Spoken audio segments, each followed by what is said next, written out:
오늘 본문은 이사야 51장 1절에서 16절까지의 말씀입니다. 너희를 위로하는 자라는 제목으로 우리 함께 말씀을 살펴보도록 하겠습니다. 먼저 성경을 보시면 이사야 51장 위에 파란색으로 주제가 기록되어져 있죠. 뭐라고 기록되어져 있나요? 하나님의 위로라고 기록되어져 있죠. 위로의 말씀. 이사야 51장 1절부터 16절까지는 위로의 말씀이라는 뜻입니다. 전부 하나님의 위로입니다. 그런데 이 위로의 말씀을 주실 때에 이 위로의 말씀을 받을 만한 대상이 따로 정해져 있습니다. 1절 말씀을 한번 보시죠. 의를 따르며 여호와를 찾아 구하는 너희는 내게 들을지어다. 의를 따르며 여호와를 찾는 자에게만 주시는 위로입니다. 쉽게 성도들에게만 주시는 위로입니다. 의를 찾지 않고 여호와를 찾지 않는 자들에게는 이 말씀이 위로의 말씀이 아니라는 거죠. 오직 의를 따르며 여호와를 찾는 자에게만 위로의 말씀이 됩니다. 예를 들어서 너무너무 아파서 이제 병원에 입원한 사람이 있다고 하십시다. 이 사람에게 이제 보통 우리가 주는 위로는 이런 겁니다. 빨리 나으실 거예요.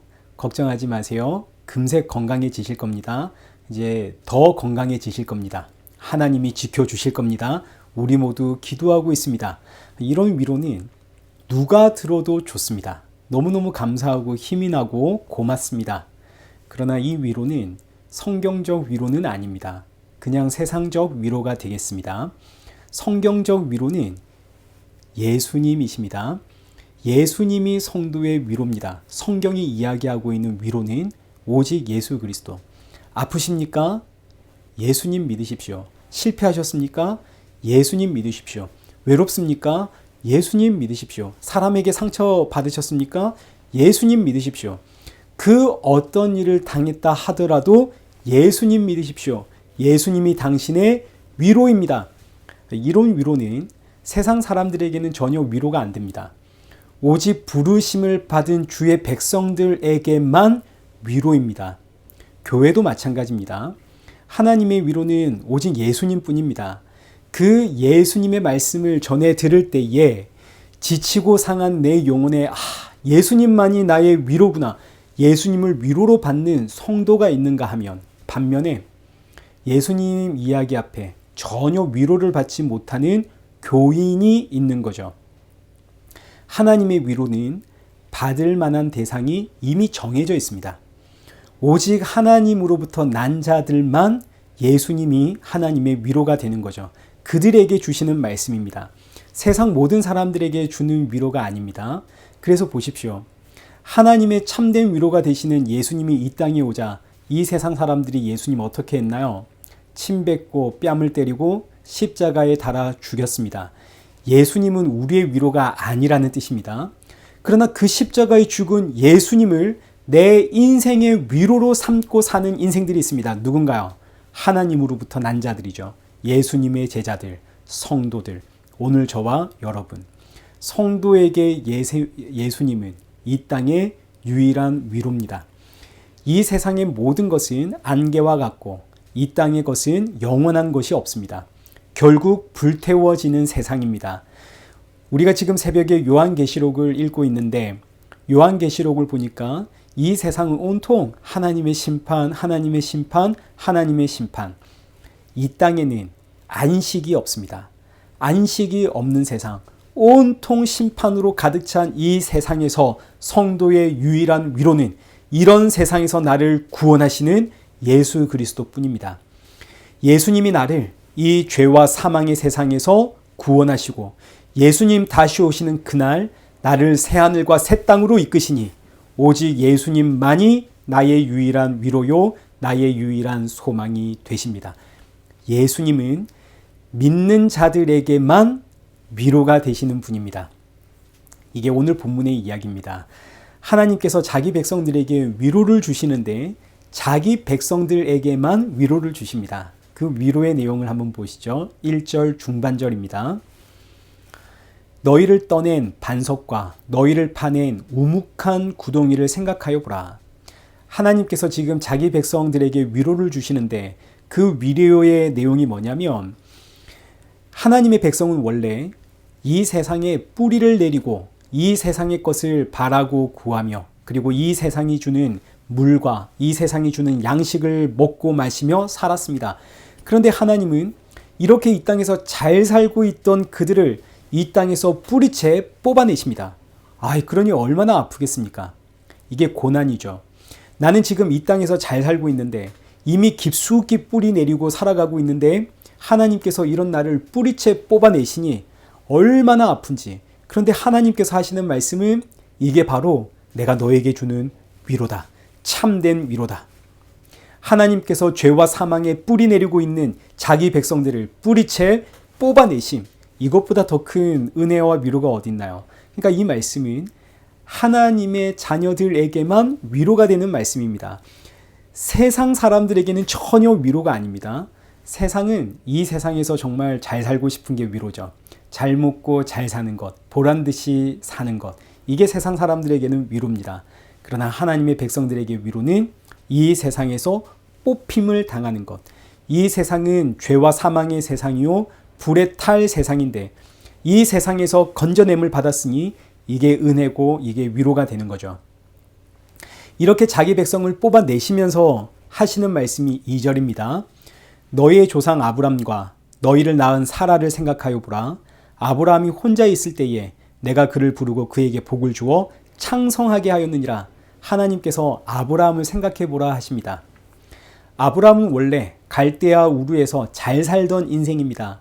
그런데 하나님께서 어느 날 아브라함에게 나타나셔서 갈대아 우르에서 아브라함을 뽑아내시죠. 너는 너의 본토 친척 아비 집을 떠나 내가 너에게 줄 땅으로 가라. 본토 친척 아비의 집은 내 고향이고 내 삶의 터전입니다. 그런데 그 삶의 터전에서 아브라함을 뿌리채 뽑아 약속의 땅으로 옮겨 놓으심. 그리고 나서 하나님이 아브라함에게 복을 주시는데 그 아브라함이 받은 복의 내용이 뭐냐면 창세기 15장 1절. 이후에 여호와의 말씀이 환상 중에 아브라함에게 임하여 이르시되 아브라함아 두려워하지 말라. 나는 내 방패요 너의 지극히 큰 상급이니라. 아브라함이 받은 복은 하나님이라는 뜻입니다. 하나님이 아브라함의 방패요 상급이요 하나님이 아브라함이 받은 복이요 하나님이 아브라함에게 위로가 된다는 거죠. 하나님께서 아브라함을 이렇게 부르신 것처럼 내가 너를 이렇게 불렀다. 이게 너의 위로다.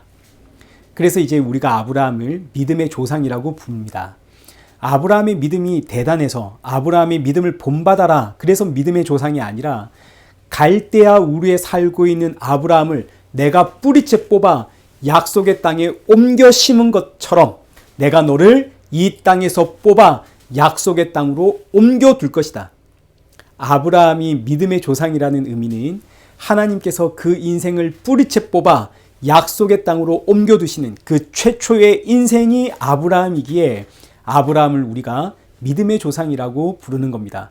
모든 하나님의 자녀들은 아브라함처럼 이 땅에서 뿌리 뽑혀 하나님의 나라로 옮겨지는 거죠. 아브라함을 내가 그렇게 불러냈듯이 내가 너를 이렇게 불러냈다. 이걸 기억하고 생각해라. 이게 바로 내가 너에게 주는 참된 위로다. 그럼 우리가 어떻게 이 땅에서 뿌리 뽑혔나요?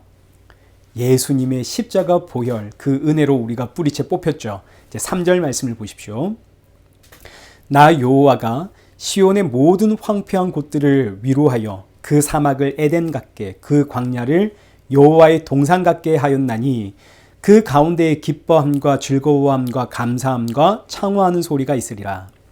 여기서 시온이란 하나님의 자녀를 뜻합니다. 이스라엘 백성들이죠. 그러나 앞서 보았듯이 이스라엘이라고 해서 다 하나님의 자녀가 아닙니다. 혈육의 이스라엘이 아니라 영적인 이스라엘, 표면적 이스라엘이 아니라 이면적 이스라엘, 의를 따르고 여호와를 찾아 구하는 이스라엘. 이거 달리 표현하면 하나님이 믿음 넣어준 이스라엘, 하나님이 믿음 넣어준 그 하나님의 자녀들, 그들이 바로 시온입니다. 그 시온이 지금 황폐했고 사막같이 되었습니다. 죄와 사망에 매여 있다는 뜻입니다. 그러나 그날에는 하나님께서 그들을 위로하여 그들을 황폐한 그들을 에덴처럼 사막에 있는 그들을 하나님의 동산으로 옮겨놓겠다. 그때 너희들의 입술에서는 기쁨과 즐거움과 감사와 찬송이 있을 것이다. 그럼 이제 그날은 언젠가요? 4절입니다. 내 백성이여 내게 주의하라. 내 나라여 내게 귀를 기울이라. 이는 율법이 내게서부터 나갈 것임이라. 내가 내 공의를 만민의 빛으로 세우리라. 율법은 이미 지금 이스라엘 백성들이 받은 겁니다. 그런데 그날에는 율법이 다시 나타날 겁니다. 하나님으로부터 율법이 다시 나갈 텐데 이 율법은 모세가 돌판에 기록한 그 율법이 아니라 하나님께서 우리 마음판에 새겨주는 율법으로 하나님의 공의가 되시는 바로 예수 그리스도를 뜻합니다. 예수님이 율법의 완성이고 예수님이 하나님의 공의이십니다. 공의라는 말은 죄 지은 자는 벌하고 의로운 자는 상을 주는 것, 이것이 바로 공의죠. 이 공의가 완성된 자리가 바로 십자가입니다. 죄 지은 자를 심판하기 위해 예수님 자기 백성들의 그 모든 죄를 짊어지고 십자가의 죽으심으로 하나님의 그 저주와 심판을 대신 받으시고 동시에 율법을 완성하신 그 자기의 의를 자기 백성들에게 넣어주심으로 의롭다 불러주시는 하나님의 공의, 따라서 만민의 빛이란 십자가에서 죽으시고 부활하신 우리 주 예수 그리스도, 그날에 예수님께서 우리의 이 황폐하고 메마른 심령의 위로가 되시고 우리를 에덴 그 하나님의 동산으로 인도하십니다. 그러니 성도는 이 땅에서 누구를 의지하며 살아야 하겠습니까? 나의 구원자요 나의 위로자가 되시는 예수 그리스도, 그분 의지하며 살아야겠죠. 그래서 6절 말씀입니다. 너희는 하늘로 눈을 들며 그 아래의 땅을 살피라. 하늘이 연기같이 사라지고 땅이 옷같이 헤어지며 거기에 사는 자들이 하루살이같이 죽으려니와 나의 구원은 영원히 있고 나의 공의는 피하여지지 아니하리라. 하나님의 공의는 피하여지지 않습니다. 하나님이 우리에게 주신 구원은 영원한 겁니다. 이 세상은 연기와 같습니다. 아침에 잠깐 있다가 사라지는 연기, 그리고 이 땅의 모든 인생은 전부 하루살이와 같습니다. 오늘 이 시대는 100세의 인생입니다. 그러나 하나님은 우리가 100년을 산다 하더라도 이 땅을 사는 모든 인생들은 하루를 사는 하루살이와 같다라고 말씀을 하십니다.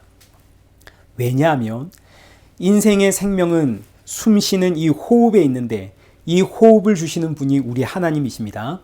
당장 오늘 밤 하나님께서 내 생명, 내 호흡을 가져가시면 우리에게 내일은 있나요, 없나요? 우리에게 내일은 없죠. 이 땅의 모든 인생은 그렇기 때문에 내일이 없는 하루를 사는 하루살이라는 뜻입니다. 하나님이 내일 아침에 생명 주시니까 또 하루를 사는 하루살이, 하나님이 생명을 가져가시면 내일이 없는 오늘이 마지막인 하루살이. 그러나 이 세상은 천년 만년 살 것처럼 생각하며 살아갑니다. 그러나 이 땅의 모든 인생은 하루를 사는 하루살이와 같습니다. 그러니 사랑하는 성도 여러분, 하나님이 주신 오늘 이 하루를 잘 사십시오. 가족을 대할 때도 오늘이 마지막인 것처럼 내일을 우리가 알 수가 없습니다. 주님께서 당장 오늘 밤에 부르시면 내일이 있나요, 없나요? 내일이 없죠. 성도는 그저 오늘 생명 주셨기에 오늘을 최선을 다해 살아가는 겁니다. 오늘을 저 천국 준비하며 살아가는 거죠. 예수님 만날 준비하며 오늘을 사는 겁니다. 그래서 예수님 우리에게 주신 말씀이 마태복음 6장 34절, 그러므로 내일 일을 위하여 염려하지 마라. 내일 일은 내일이 염려할 것이요 한날의 괴로움은 그날로 족하니라. 내일은 하나님이 주셔야 내일입니다. 오늘 나에게 생명 주신 이 하루, 나에게 오늘 생명 주신 이 하루를 충성하며 하나님의 자녀로 사는 것, 이것이 바로 하나님께서 우리에게 주신 하루, 성도의 신앙입니다. 이 신앙이 있으면 두려울 게 없죠.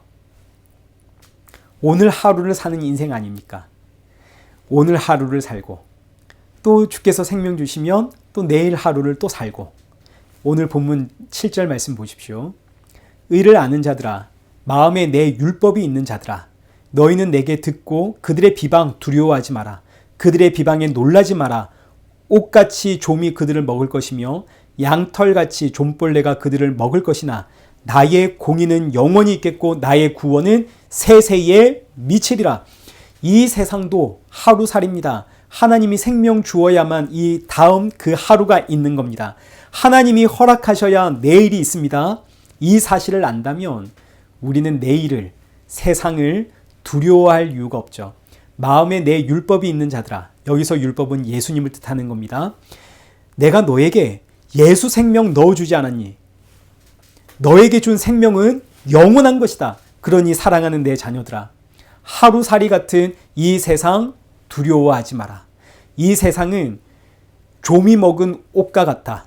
이 당시의 옷은 오늘처럼 합성 의류가 아니기 때문에 조미 먹습니다.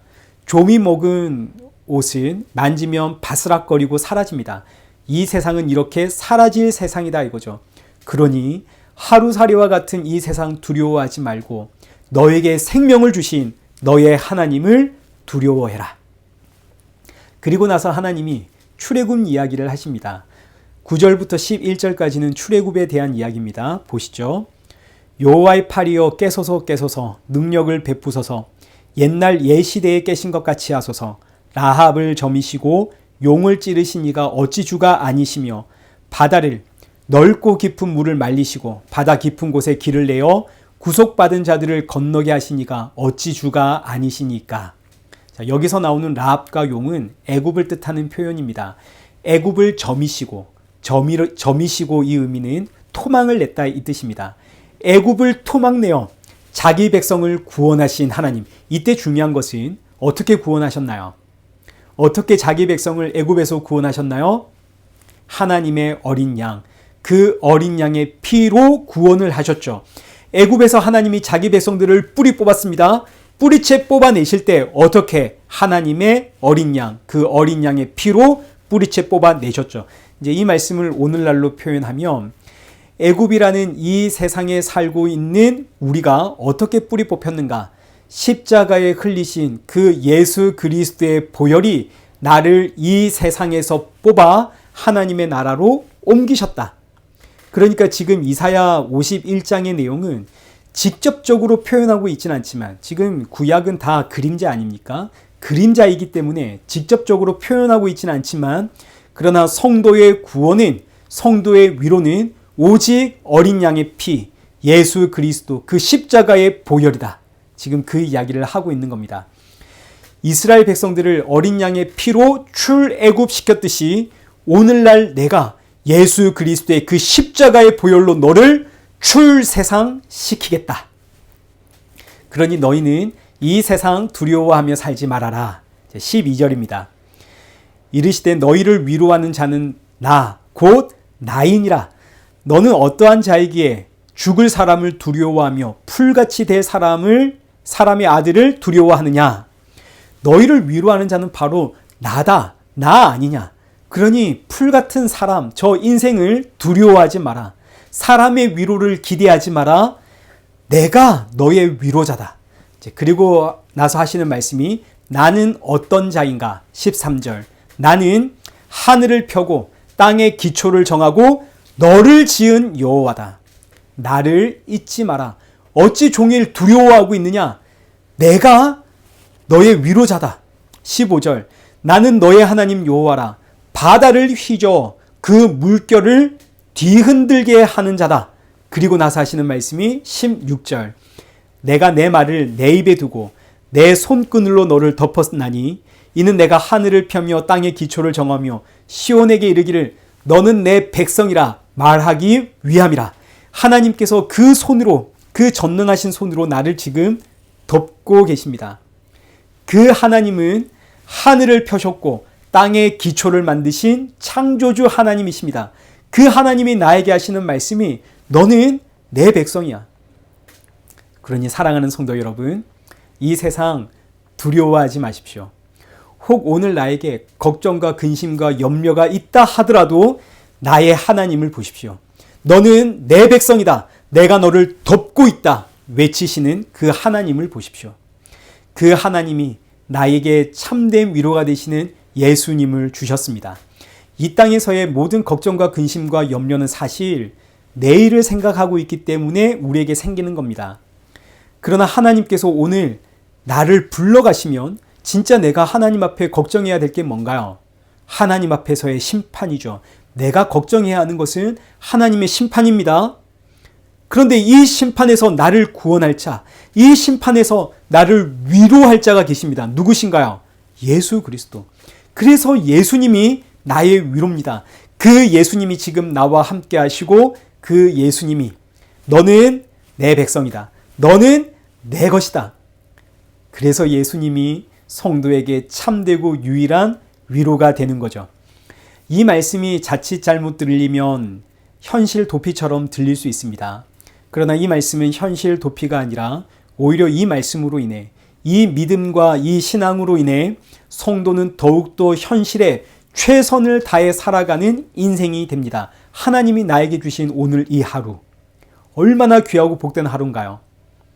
또 이 환경과 이 상황 속에서 세상이 볼 때는 도무지 감사할 수 없는데 감사할 수 있고, 도무지 찬양할 수 없는 인생인데 찬양을 하는 인생, 예배자로 만드는 것이 바로 이 신앙이고 이 믿음입니다. 하나님은 오늘도 저와 여러분에게 동일하게 말씀하고 계십니다. 내가 너에게 내 아들을 주지 않았니? 너는 내 것이다. 그러니 아무 걱정, 근심, 염려하지 마라. 세상 두려워하지 마라. 하루살이와 같다. 내가 생명 주지 않으면 이 세상은 이곳으로 끝이다. 그러니 너는 아무 걱정하지 마라. 나는 너를 이 세상에서 불러낸 너의 하나님이다. 너는 내 백성이요, 내 자녀요. 내가 너를 내 품에 안았다. 이 말씀이 오늘을 살아가는 저와 여러분에게 참으로 위로가 되어지는 이런 복된 은혜가 있기를 축원합니다.